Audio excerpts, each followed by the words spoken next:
introduction to one of my favorite people on earth, Mr. Stephen Oliver, who is with the Advisor Marketing Podcast. Now, Stephen is a true maverick, and I mean that in every sense of the word. Not only in our business, but I have to tell you, his clients universally love him, and they grow at rates that they wouldn't believe it's possible. Now, on this podcast, in each episode, Stephen is joined by various members of his team or special guests to share insider secrets to rapid growth and high net profits in your financial advisory practice. So I just want you to know you're in for a wild ride, new information, and a lot of exciting new future because of Stephen Oliver. And we're recording. Okay. But anyway, hey, Stephen Oliver again. I'm here with Paul McManus, and Paul, I'll give a little bit of your background, but let's have you fill in the details here.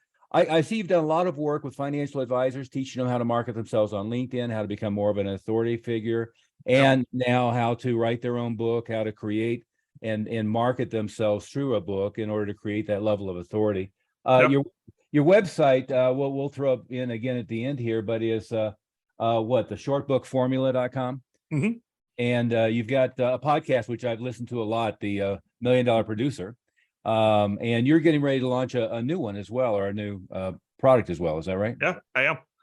Absolutely. Yeah. So, but anyway, let's get started here. I was just giving you a little bit of my background. You know, I took the circuitous route to this industry 40 years ago next month.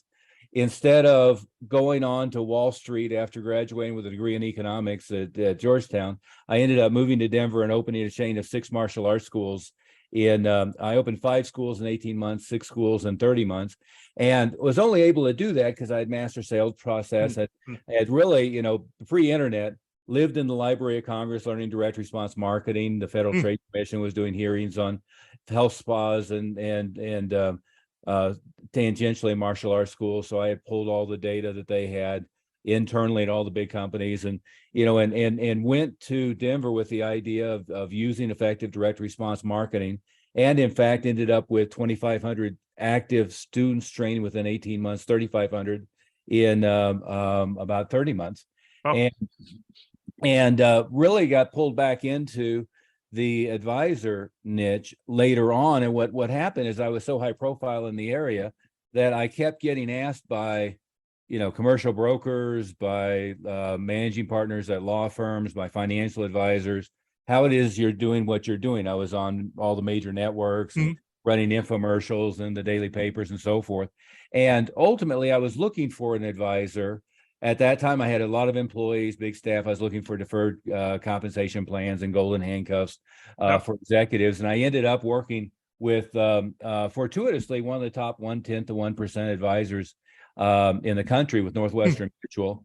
But, as usual, we would sit down and talk, and I'd say, what are you doing for marketing? And it was, the answer was mostly, I went to a frat, and I talked all my frat buddies into it. And then I've been working referrals, and I have no other lead source, was really the answer. The honest answer. And from my perspective, it's like, well, have you ever thought about doing this? Have you ever thought about doing this? And what about this? And it just kind of evolved where I was, informally and then formally. I'm technically on staff at Northwestern Mutual. I'm not, I'm just a coach to, Peter, but that's how I kind of ended up in the niche. Now, am I correct that you came from outside the advisor niche as well? I did, yeah. I'll try to make this short, but I actually went to college with the intent of joining the CIA, and fast forward from there, I ran my family's office products company, which had nothing to do with what I do today. And then in 2014, I discovered and fell in love with online marketing. I studied under a gentleman named Michael Port, who wrote a bestseller called Book Yourself Solid. And in 2015, I put my shingle up, so to speak, online, and I launched my business, More Clients, More Fun. And the initial intent of it was to help, at that time, coaches and consultants use LinkedIn to attract high value clients. In 2016, my first financial advisor client found me. Up until that point, I had no idea what a financial advisor was, what a life insurance agent was. I was completely oblivious to the market, but this gentleman, his name was Shane Walls. He was following the work that I did, and he reached out to me one day and asked if I'd be open to working with him more closely. And initially, my thought was like, I'm trying to build something else. I don't want to do this. But over the course of 2 years, we built a very, very, very collaborative relationship. And the key thing there was that I helped him go from a couple $100,000 of target premium to over $2.5 million of target premium in roughly 2 years. And you can imagine, not only that transformation that cost for him, but, his producer group, his, life insurance carriers, they're, what's going on here? Tell us your secret sauce. And that's when I kind of hit the stage, so to speak, in the life insurance industry to start with. And I discovered that I really, really enjoy using my talents and expertise to help financial advisors specifically. People always ask me about, target markets, and it's a great question. And, oftentimes, as I'm sure you hear people say, it's like most people just want people that have, that have high income and high net worth. And that's great. I mean, we all want that to a degree, but I think at the end of the day, what makes business enjoyable and what allows you to become very successful in that is when you discover or find a target market that is a good fit for you, but you also truly enjoy working with. Yeah. And so financial advisors, I just love, just from I'm working with them as people. I think fundamentally most are, salespeople in nature. And to me, my company's called More Clients, More Fun. So you can imagine, I like to have fun, and, it's just a very enjoyable, engaging relationship to work with them. But to the extent that I can help them create significantly meaningful results in their business, that's where I really enjoy what I do. Yeah.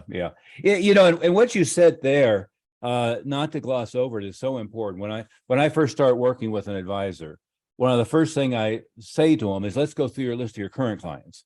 Yeah. And what are the commonalities among the Yep. ones that you really enjoy working with, that are a gift to the soul, that you really enjoy? What are the commonalities of the ones that you despise working with, right?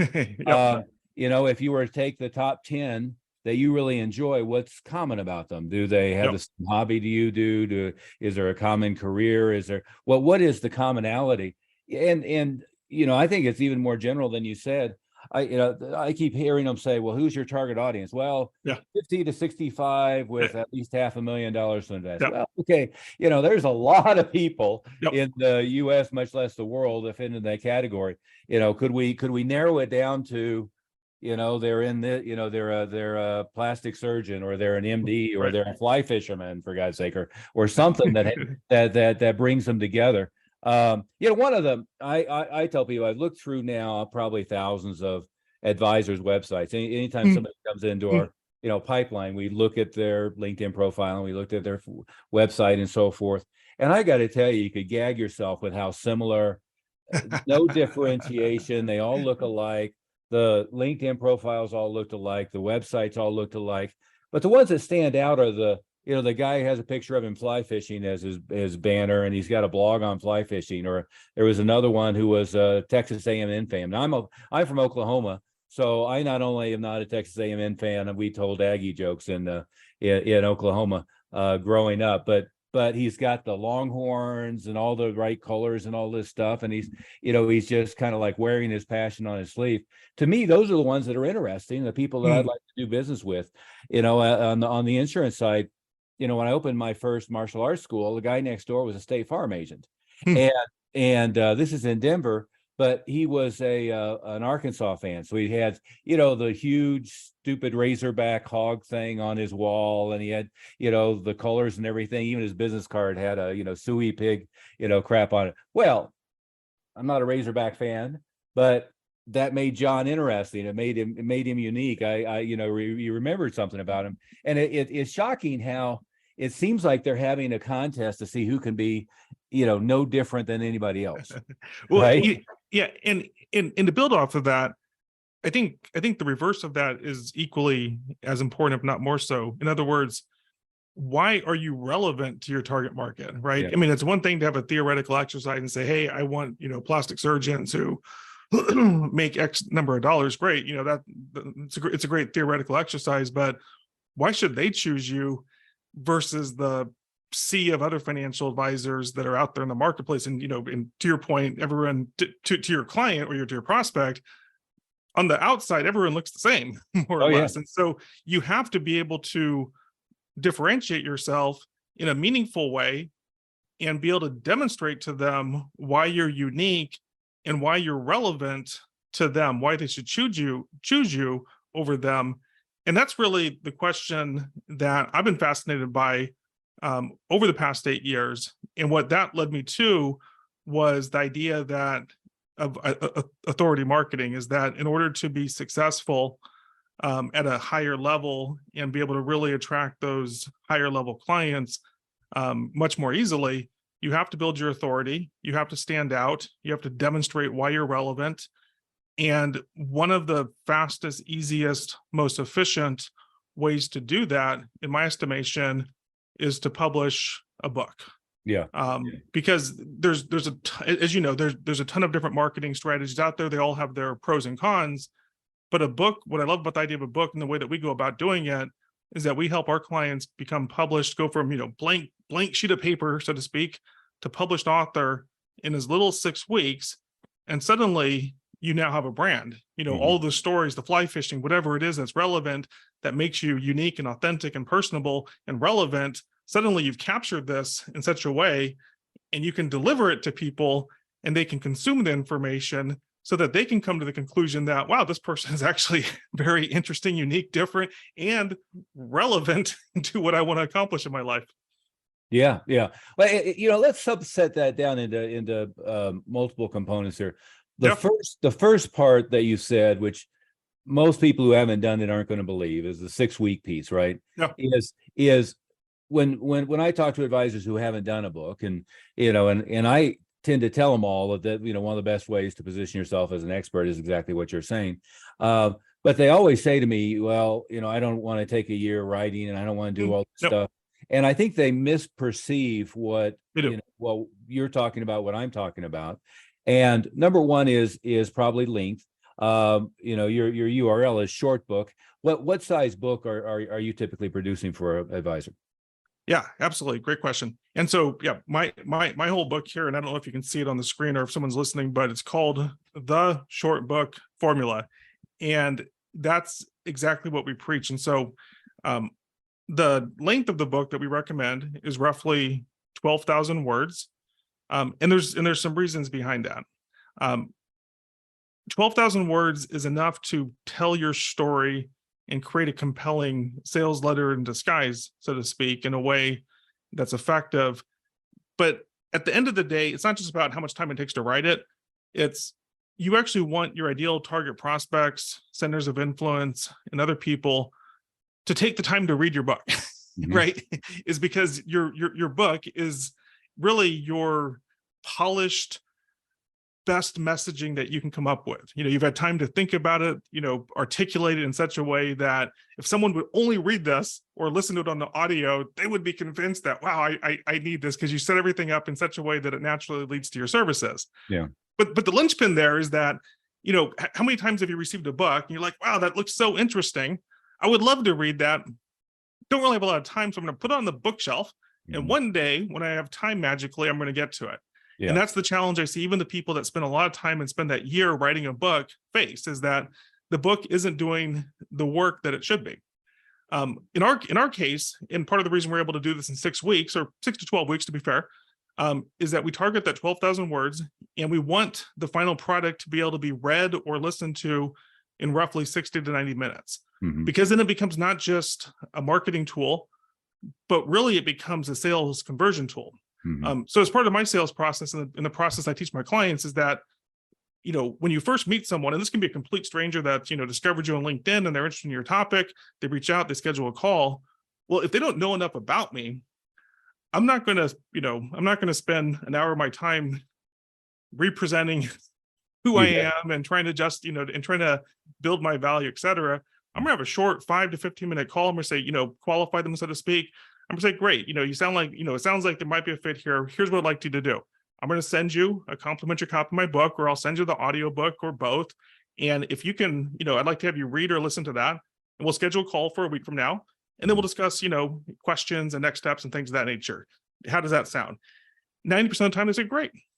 10%, they're like, well, I'm not really that serious. Oh, perfect. I don't need to waste my time. Yeah. And it's funny though, because part of authority marketing is not just this concept of, you have to live it, right? So you have to actually live it in the sense that your actions and behavior have to flow from that concept, that your time is valuable, that you're a benefit to the people that you serve. And so I was literally on a call yesterday with a potential client who'd be perfect fit.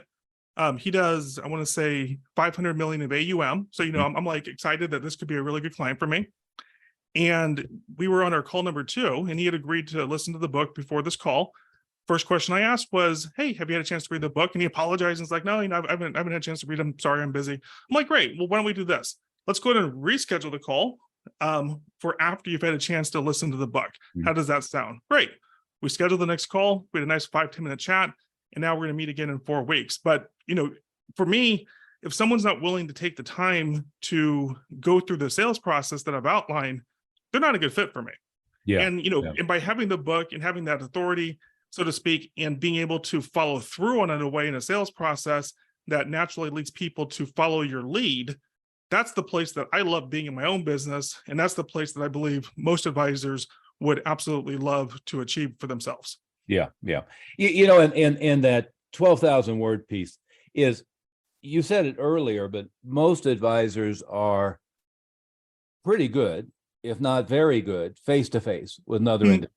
And, in the martial arts industry, I found this was the same way. Getting them to sit down and write a letter, getting them to sit down and write a book, getting them to sit down and write an article is nearly impossible. Yep. But every day they were talking to people. They were really good at it. They were articulate. They had a cohesive presentation, one thing or another. So if I could just get them to record what they were doing, right? Yep. And then we can transcribe it and we can clean it up, right? But I find the same thing with advisors. I'm sure this is part of your process, is if I can just get them to, do an interview and explain it, or just talk to a video and explain it, or talk to another person and record it.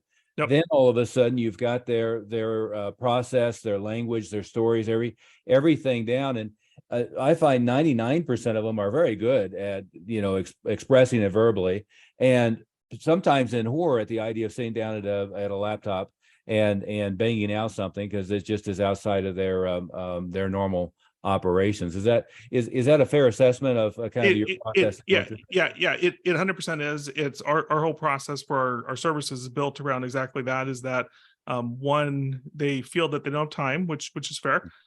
They typically don't have confidence in their writing ability, which is also fair. Yeah. And to your point, they have these experiences and stories, and they tell these stories naturally, and they have the ideas, which is exactly what you want to make an interesting book, but they just need a process or an outlet to do it efficiently. And so our process, and this is why we can do it in 6 weeks, is that we meet with them for an hour on Zoom once a week over the course of 6 weeks.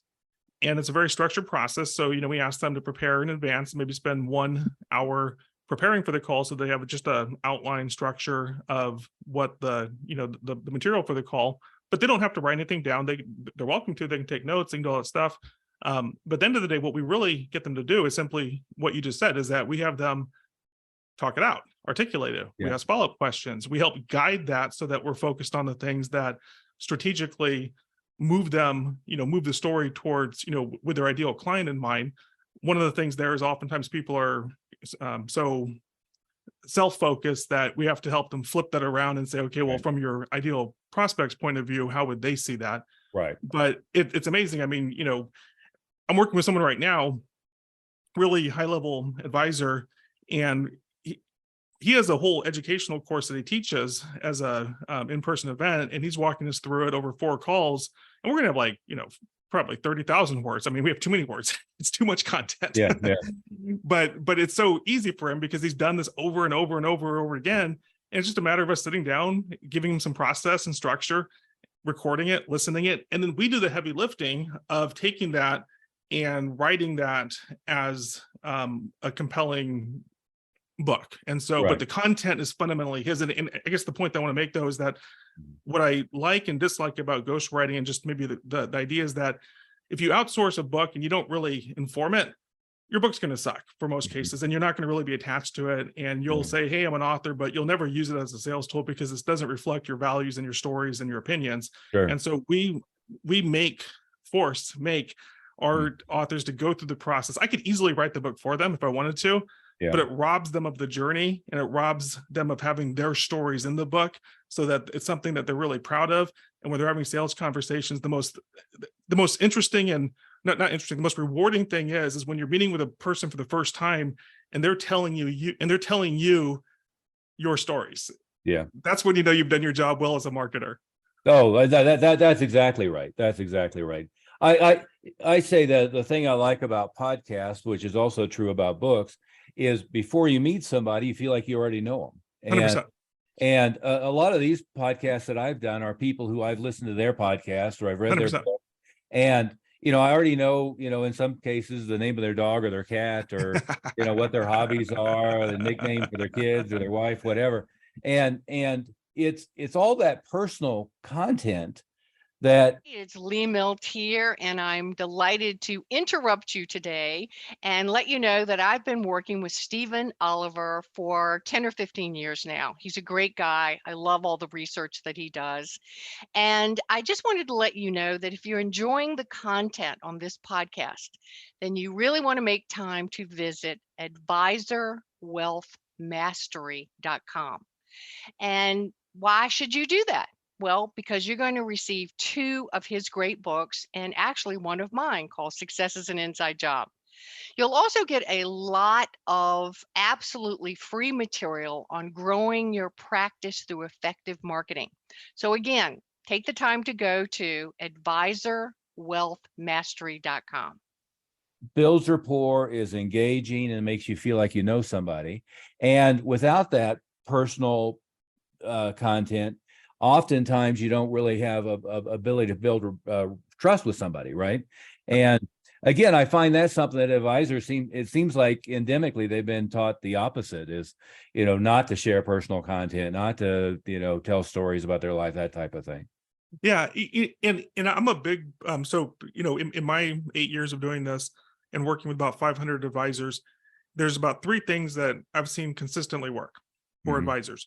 And really this probably, extrapolates to anyone, but it's referrals. Referrals work, right? Referrals work for a reason. We don't need to get into why. The next thing is speaking. And to me, podcasting is a form of speaking. Now, Sure. Traditionally you go on a stage, you do this, and that's awesome. Yeah. But in today's world, you have the ability, like you and I are doing, is that you're in Colorado, I'm in California, and we have an audience and we're speaking. And this can be done 2 ways in podcasting. You can host the podcast, you can be a guest in the podcast.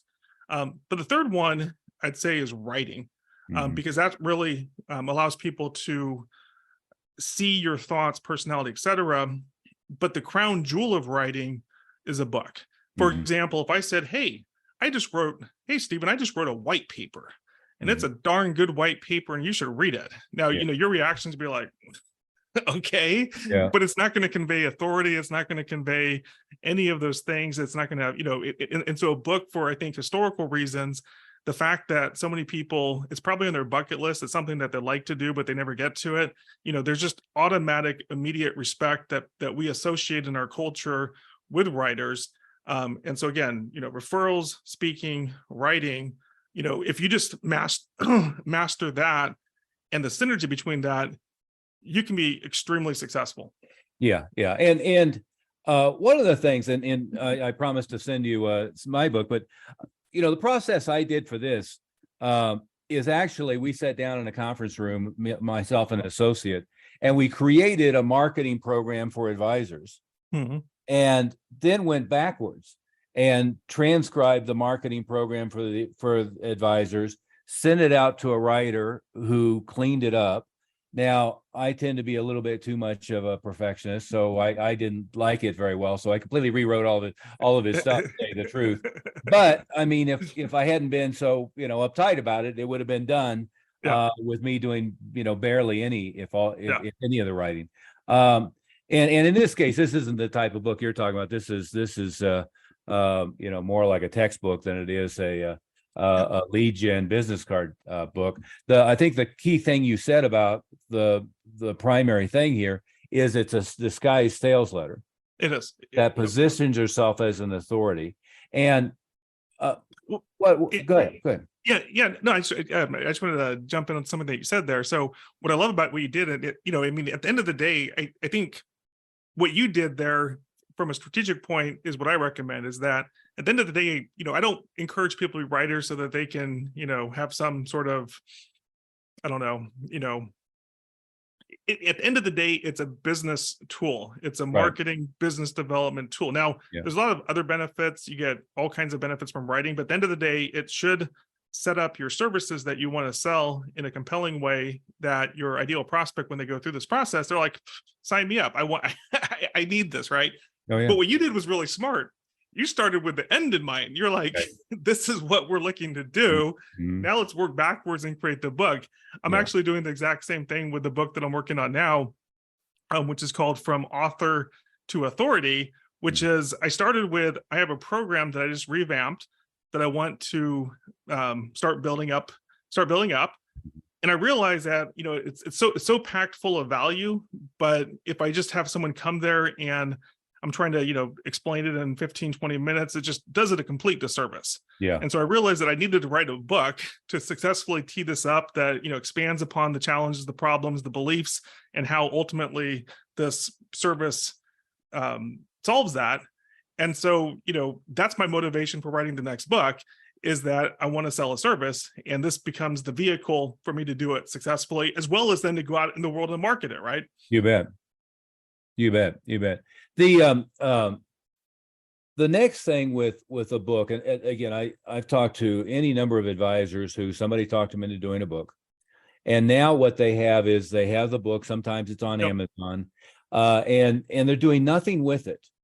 And all of a sudden they think, well, they got talked into something that wasn't worthwhile. And I'm always asking the question of, well, what are you doing with the book to use it as a referral tool?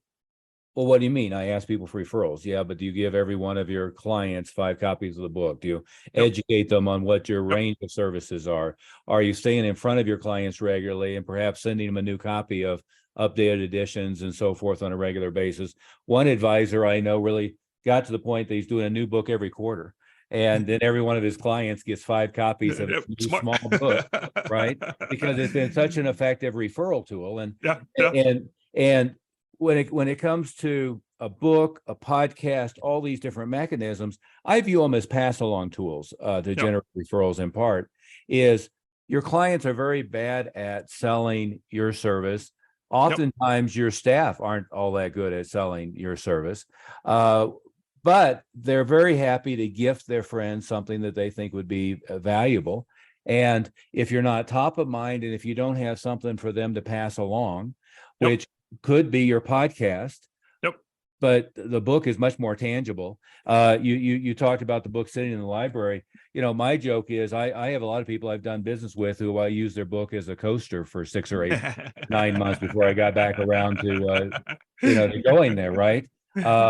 If nothing else, something physical hangs around it, tangible. It's sitting on my desk and so forth, which I think is the mistake people make of just doing ebook versions. I think that's 100%. I mean, an ebook is really no different than a PDF. And while, initially our response is, the 5 ways to become rich, for example, I'm just kind of tongue in cheek, it's like, oh, that's interesting. Let me take a look at that. But we never read it. We don't remember it, and we forget about it. And so, I always tell people that it's, your best business card, but it's also compared it to like a brochure, right? So if someone gets a brochure, what do you do with it? You throw it in the trash. But business card, oftentimes just throw in the trash.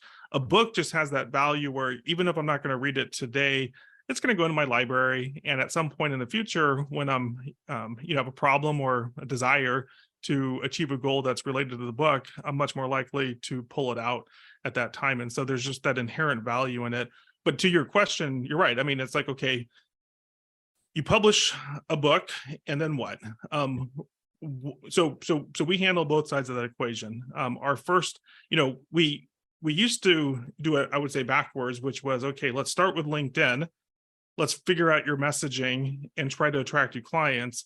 And that has limited effectiveness because most people don't really have that well-structured, compelling brand story that you really need to consistently market and bring in the right people. Right. So we flipped it and said, okay, we're going to start with writing your book, because this is really your brand in a box. This is your message in a box. And this now becomes very actionable. So once the book's published, our platform of choice is LinkedIn. I've been doing this for about 8 years. Fantastic platform for reasons that that we all probably know or assume. Well, certainly for a financial advisor. For a financial advisor, exactly. And so, but now you have to have strategies. And I think for most people, and this is why I'm writing my new book, is that most people, the advice that they're getting is not geared towards authors. Mhm. It's generic LinkedIn advice. It may be for financial professionals. It probably is for just, your average run-of-the-mill professional. But the book that I'm currently writing and about to publish, it specifically answers that question. Yeah. I published my book, now what? Which is why I'm calling it From Author to Authority, which is now, how do you really leverage your book in a meaningful way that you can build up a machine and seamlessly attract and draw in your ideal clients? I can give you a couple concrete examples if you want. Yeah, absolutely. So I'm always looking for, everything I do on LinkedIn is organic in nature, meaning that I don't use the paid advertising platform. And so LinkedIn has a couple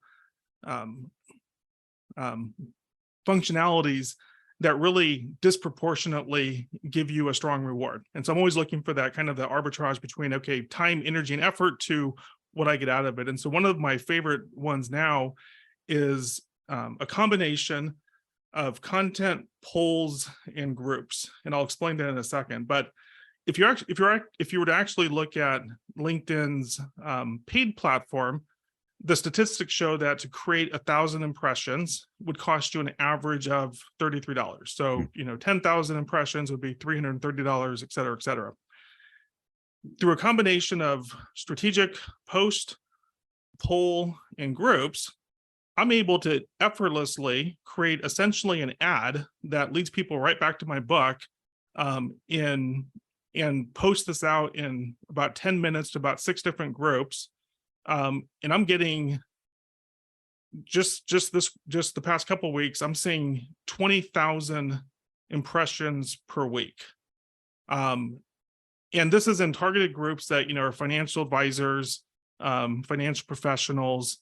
And the message itself is very specifically, it's not just like, fun content. It's not just, hey, here's a picture of my cat. It's very specifically about what the desire is, what the problem is. Here's how we help solve it. But there's 2 reasons why this works. Number one is that polls work because people are inherently want to express their opinion. In most social media posts, for example, as I'm sure you can relate to, it's like people say, hey, like and comment. And guess what? No one likes and comments. I mean, Right. It has to be actually really interesting or something to do it. But a poll gets around that because it's like, I can just click a button and I can express my point of view. How cool is that? Yeah. But what happens is that it trains the algorithm that people are interested in this. And suddenly your visibility skyrockets. Yeah. The other part of that is that a lot of people, the problem they have is that they don't have enough LinkedIn connections. And so if I post to my LinkedIn newsfeed, well, I have a limited audience.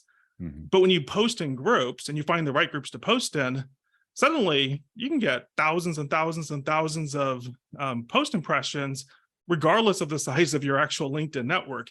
I actually have 20,000 plus LinkedIn connections. And I was just running this as an experiment the other day. And I just did the same poll. And in my own LinkedIn newsfeed, I think I had about 1,500 impressions. I'm like, that's it for 20,000 connections. I did the same exact poll in 6 different groups. And it ranged from about 1,000 up to 8,000. Yeah. And you add those all together, I'm like at 20,000 plus in the course of a week. And so but you have to have the right content, right? It's like, you're not just posting for the sake of posting and, just et cetera. Every single one strategically leads back to your book or some aspect of your book. Hey, I have a complimentary copy of my book. Hey, I have a complimentary copy of my audiobook. And so you're creating that visibility that then naturally brings them back to your book, which now gets them into your sales cycle.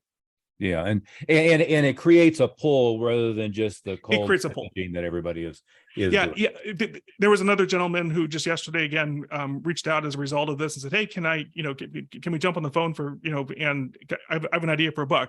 Mhm. And to me, it's like, if going along with the idea of authority marketing, what's the correct answer? Well, here's my process: is I'm Yeah. happy to send you a copy of my book. Once you Mhm. have a chance to listen to it, then I'm more than happy to schedule a call. He Yeah, replied back and said, "Hey, I'm kind of old school. I don't really do it that way. Can we just have a conversation?" Which, the answer is no. I mean, right, I don't right. have that kind of time. Mhm. I want to talk to people that actually are motivated, educated, et cetera. And I'm not saying this to be like boastful or anything. I'm saying that this is what I want for all of my clients. And because that's what they want, right? It's like you only have a limited amount of time, a limited amount of energy. If you're just chasing down all these opportunities, what you're really doing is you're in chase mode, and then you complain about chase mode, but your behavior is suggesting that that's what you do. Yeah. One of the cartoons I used in the book is the guru at the top of the mountain, and nobody ever sought out the guru at the bottom of the mountain. Right? Exactly. Is that's part of it is when you enforce your system on them. Exactly. It's a subliminal message of, one, I don't want to just, randomly talk to people. I'm busy. Number two is my schedule is tight. And number three is, here are all the things you need to know for you to decide if this is a good fit or not before we waste any time doing that. It completely positions yourself as the guru. I'm sure we have a lot of mutual friends in the internet marketing world, and to use their language, a book is one of the best, if not the best, lead magnet, right? Yep. It's still seen as a very highly valuable commodity. And one thing is to try to get somebody's email address to opt into your newsletter. But if I'm getting a free copy of your book, and of course, I back to what we were saying a minute ago, I think they mostly make the mistake of, I opt in, you send me a PDF of your digital copy, I never look at it, and there's there's no real impact with it from there. So they make a lot of mistakes on the back end in almost all cases. But it is still the most valuable way to attract people by saying, basically, here's a compendium of my knowledge. I'm happy to share with you. And then that knowledge brings them back to seeing you as the guru and wanting to interact with you from there. But go ahead. Yeah, no, and 100%. And what I love about the book as well is that, I mean, I've been doing this for 8 years, and and so a lot of people talk about lead magnet. Oh, it should be short, it should be concise. You get the opt-in. But part of the problem there is that then you get the opt-in, and then what? I mean, I think one of the challenges a lot of people have is that they do a poor job of a drip email campaign because they don't really have much content to do it. Yeah. And so part of our approach is that we take the book as, again, it's the brand in the box, the brand in the book. And from that, it informs everything. So now I can easily create a 10, 20, 30 part email drip campaign somewhat effortlessly that is seamlessly tied back to the book, because all I'm really doing is taking the content in the book and I'm breaking it down into, into short email bits that help someone consume the content, suggest next steps. It also informs webinars. I mean, so another aspect on LinkedIn that I highly recommend is LinkedIn events. And LinkedIn events is another one of those tools that give you a disproportionate number of people sign up, and people say, well, what should the content be? It should be about your book. You can call it something differently, but the idea is that, you have this body of knowledge that you package inside your book. And now it's just a matter of how do you turn that into a webinar. If you go on a podcast like I'm doing now, what am I talking about? My book. It just becomes the basis of all the conversations that you have. And that, so I mean, it really just solves all the problems. You bet. The LinkedIn events thing is, we've been doing a lot of experimenting with it for the past year or so. And it's really fascinating. One of the things that LinkedIn will let you do is you can, I think we have to use Zapier in the middle, but we can pull all the data into our CRM system. Yep, exactly. And so now, and most people probably stop at, they post an event, people say yes, they're attending or not, and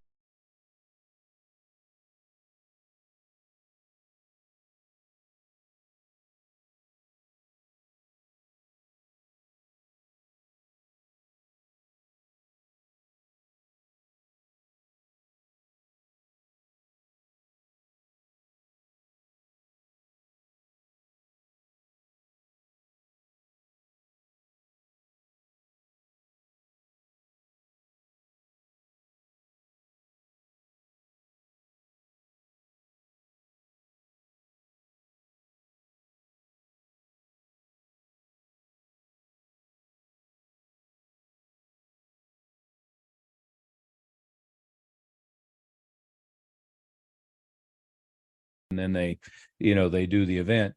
But you can pull all that into your CRM system, and then you can kick off a sequence of follow-up emails. Now, I wish it let you pull the phone number and more complete, contact information. Yeah. But Well, and you can though. I mean, I'll just give you my couple of quick tips. Go ahead. So I do something very similar. Yeah. For that very reason. I mean, I can get, I do an event every month. I can get typically 400 or 500 people, quote unquote registered, at least showing interest, which to me is a solid lead because they're showing interest in the content. They're self-identifying. But as and I know, it's, it can be a little bit disappointing from the standpoint that you don't have 500 people then showing up and saying, hey, this is great. They don't really mean they're going to show up. Yeah. But you do have 500 leads. And so, so there's a couple of things there. It's always, I call it FitFu, or the fortunes in the follow-up, which is, okay, what do you do with that? Using Zapier and other tools. So I use a thing called Expandy.io, and I first bring them into Expandy. And when you do it that way, you actually do pull in all of their information. So everyone that has a phone number, it'll show their phone number, and it's about 80%, I think, roughly. But it'll seamlessly grab all their information from LinkedIn, and then it'll put in a spreadsheet. And from the spreadsheet, then I use Zapier to pop it into my CRM because all the CRMs have their little limitations, and Zapier is a great little quick way to do it. But now I have 400 or 500 new leads that essentially cost me nothing. And now, because they've expressed interest in the topic, I deliver. I say, hey, and at this point, I just do a recorded event. Here's the event. Oh, and by the way, here's my book. And then I just have the drip campaign that extends on and on and on until they either take action, opt out, or do whatever. Sure. Yeah. And without being too technical, that app that you mentioned, basically it scrapes the LinkedIn profiles. And it pulls that data into a separate database. And it does this with LinkedIn's cooperation. Is not, it's not black hat stuff here.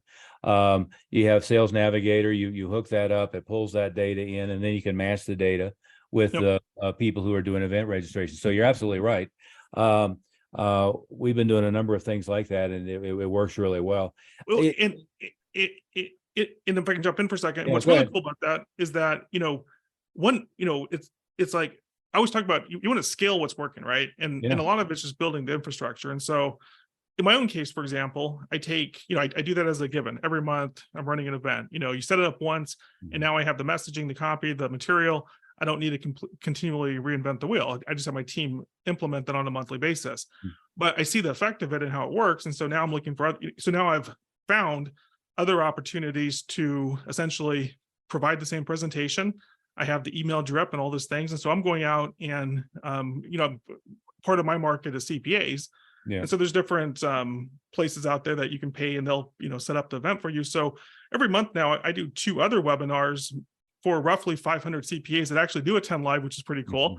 But they now go into the same format. I do the event, I get the emails, they go through my drip campaign. And so you're able to smartly scale these things in a way that is very it's just synergistic, right? I mean, I'm not trying to always find all these disparate things and put them together. It's like the basis is the book, because that's the messaging, and you start step by step building out webinar, LinkedIn, web, other stuff, podcasts.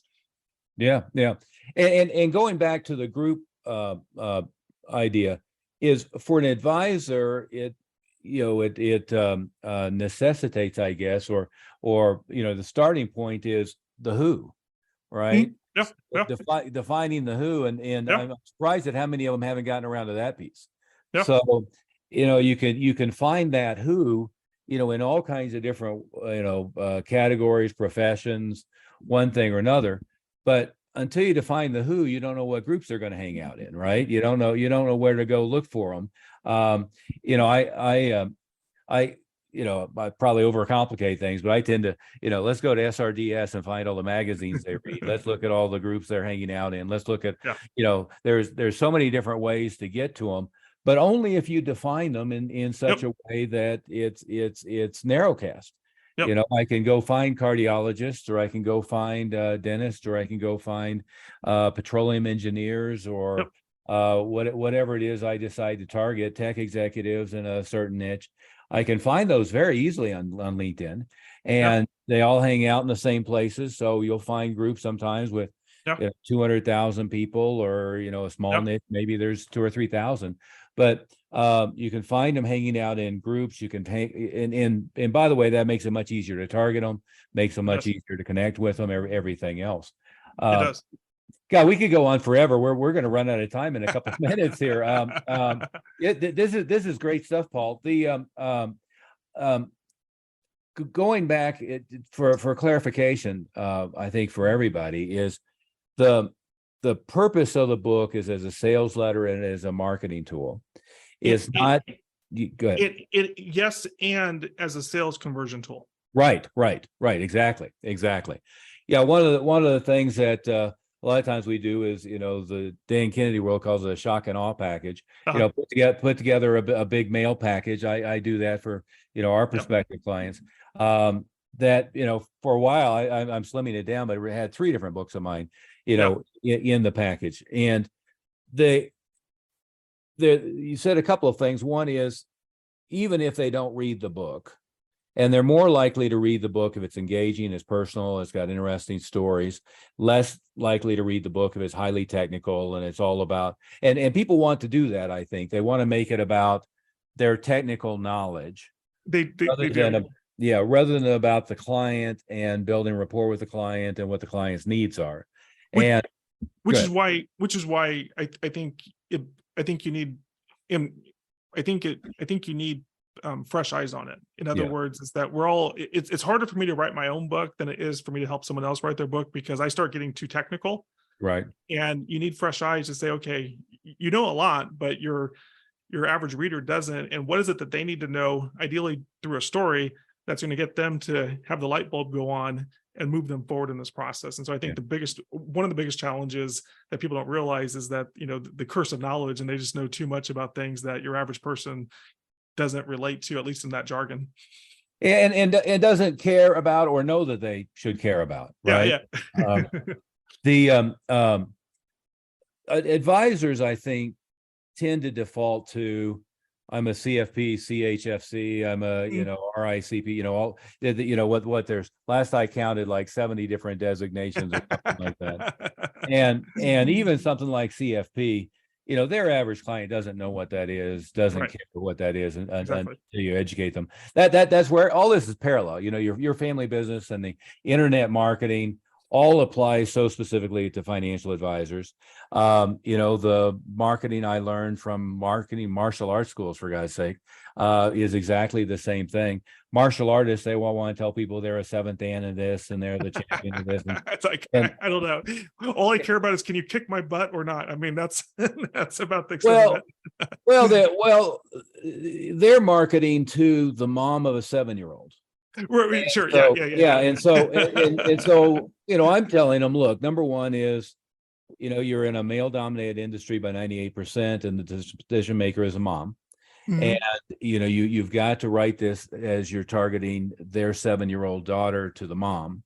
Yeah. And she doesn't care about all these things that you think are cool. Exactly. What she cares about is the outcome for her 7-year-old daughter. 100%. 100%. And this is the same thing, except you're writing to a 52-year-old who's concerned about they're going to run out of money in retirement, in many cases. Or I have a good friend who's built a huge business showing dentists how to retire early. And what they're concerned about is, how do I not have to go in the office every day and stare in somebody's mouth? Exactly. He calls the company Freedom Founders. His name's Dave Phelps. But it's exactly the same thing. You've got to know who you're talking to, speak in the language that they're going to appreciate and understand. And there's so much opportunity there. And I think you've done a brilliant job with showing people how to use LinkedIn effectively. The groups, the events, the posts, how to get traction in Google's algorithm. Again, I talked about time blue in the face with people of, okay, so you posted something, you have 4,000 followers, 20 people saw it, right? Yeah. And you got to do the tricks to get the algorithm to take you seriously, to push it up, to do all those things. And you've got a really good strategy there. And of course, using the the book as the magnet that then facilitates the sales process is super important as well. I'm surprised at how many financial advisors go into meetings cold and haven't done any prep work to either position themselves as the expert, or on the converse is to disqualify the prospect before they wasted the time. Well, and when you say cold, there's two ways to look at that. You know, I would say I don't want my prospect to be cold about coming into meeting with me, Right, right? right. It's like oftentimes when they fill out something, I'll do my due diligence and I'll look at their LinkedIn and stuff of that nature. But really, to me, what's more important is I want my prospect to know enough about me so that I don't have to start from ground zero. Yeah, yeah. And I think that's where a lot of advisors fail, right? It's like, hey, I got a lead, I paid Facebook, you know, someone got a phone number, now I called them 3 times and they finally agreed to have a meeting with me. I mean, you're setting yourself for failure, or Yeah. or either failure or just a lot of work that Yeah. doesn't need to happen. Yeah, and they that's where I believe they revert to thinking that referrals is the only thing that works. 100%. Right. Because referral shows them that you don't have to do all this work. You can meet someone, you can immediately move into a solution, and you don't have to go through this whole education process. And so that's very smart. I'm going to steal that. That's where, you know, that makes a lot of sense. And what I'm positing is that a book essentially can recreate that referral dynamic, but you're now not held down by the constraints of referrals, but now you essentially have a blue ocean of opportunity, but you can essentially recreate that referral dynamic. Yeah, and it can multiply the actual referrals you're getting as a pass along tool, as an additional credibility tool, and so forth. Yep. Hey, Paul, I hate to do this. I have a hard break. I've got to be. It's okay, I understand. I've enjoyed this very much. I'd love to work together in any way possible. I think you've got some genius there. The short book formula is that the best place to find you or connect with you on your the shortbookformula.com. If you Google me, just make sure to use my middle initial G, so it's Paul G. McManus. Otherwise, if you skip my middle initial, you're going to see that I'm an axe murderer out of Ireland. I can assure you that's not me. Yeah, there was a rapist with my name, as well as an actor, a poet, a musician. So I understand the problem. And and of course your podcast, The $1 Million Producer. So I'd highly recommend they follow that as well. Yes, thank you. Thank you so much for having me on today's podcast. And I just really enjoy having a chance to speak with fellow experts in the space, because as anyone listening to this can see, we start geeking out in terms of, the Zapier Expandy and this, and yeah, we could go on forever on all of that stuff. But that's exactly right. I mean, but again, to me, it's just the niche, unfortunately, is such a limited worldview of what's possible, and does such a limited job of really expanding their reach. And there's so much mythology going around the industry of what works and what doesn't work, and your help exploding those myths. Hopefully I am too. So on that note, we'll call it a day.